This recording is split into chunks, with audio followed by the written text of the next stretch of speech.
I can't believe the day-to-day stuff that I still go through at age 59 that I still get upset about and have to catch myself. Yeah, but you know, this is the part of the conversation on the intergenerational gap where I feel like when we learn from each other, Yeah. we really gain the most out of it, because there's an experience that you bring that if it's mixed with humility, Right. vibes really well with my generation. Yeah.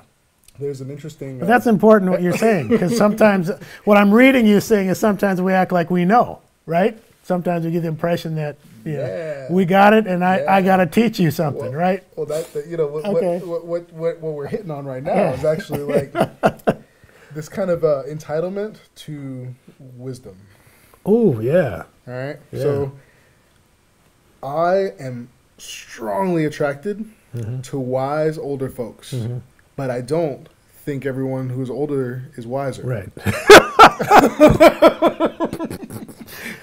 So there are people who are your age and older who I don't necessarily have the same regard for, because they don't approach even their wisdom with wisdom.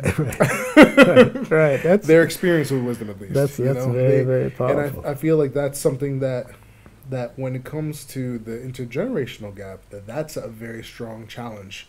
Is how do we infuse humility and also mutual respect and regard between the generations to really kind of scaffold and build the bridge between the two, because younger folks tend to oftentimes feel underestimated, undervalued, and just like not generally given the responsibilities that they're capable of at the times when they most need to feel validated with their abilities.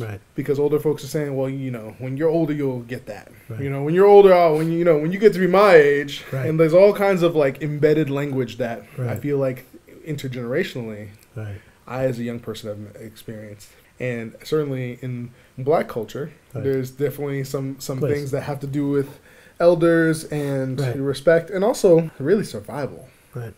Because older generation, you get out of line, you can get killed.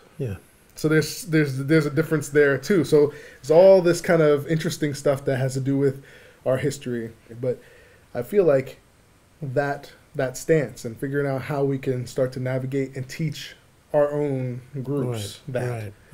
Like how can you with other brothers or just other people your age, because you know you work with a lot of different kinds of people. How is that part of your dialogue? In the circles that you traverse, that can assist them in more effectively creating safe zones so that young people actually feel respected, feel welcome. Just like the race conversation, that intergenerational conversation, it's very related.